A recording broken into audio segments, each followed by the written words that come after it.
Consciously Creating Circumstances, written by George W. Plummer in 1937.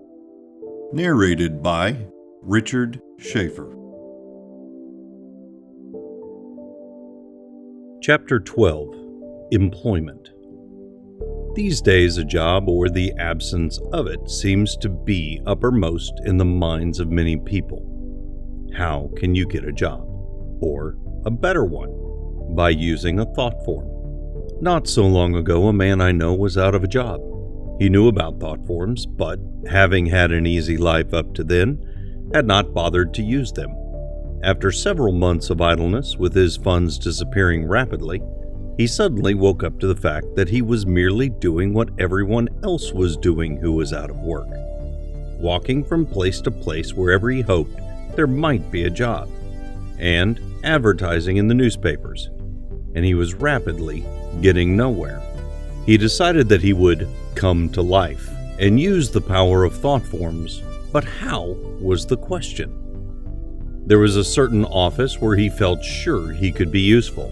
He had once worked there, could do certain things for that organization, and believed that he might, without loss to anyone, well be employed there.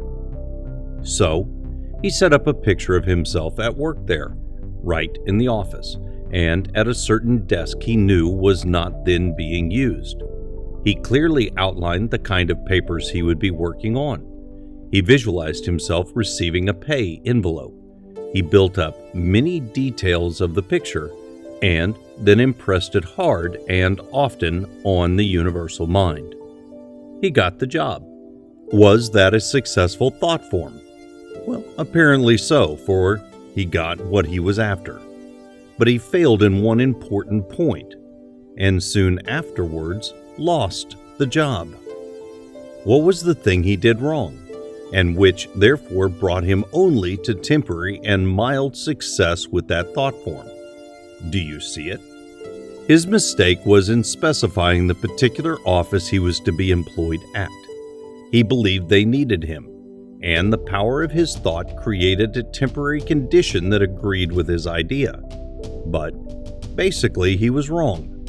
They did not need him, and his thought form could not permanently overcome that fact. What should he have done? Just what he did, except that he should not have specified the office. He should first have meditated fully on the manner in which his talents could well be used by somebody, not a specific person. He should have pictured himself in an office doing the kind of work he wanted, as part of a chain of effort that was giving his community a real service of some kind and receiving a pay envelope. What is really the essence of employment? Is it not service? That is a much abused word these days, but is an honorable one, nevertheless. If you desire, honestly and completely, to be useful and impress that idea on the universal mind, the way will be found.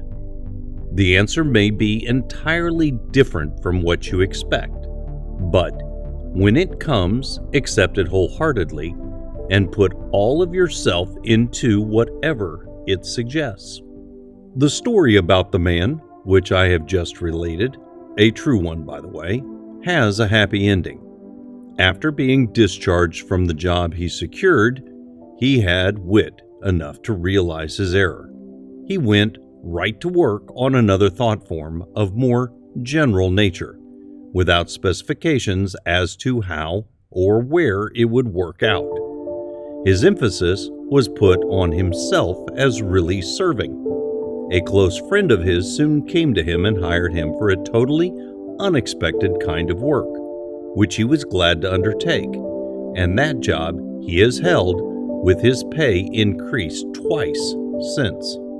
I cannot tell you the exact nature of the thought form you should set up to get yourself a job.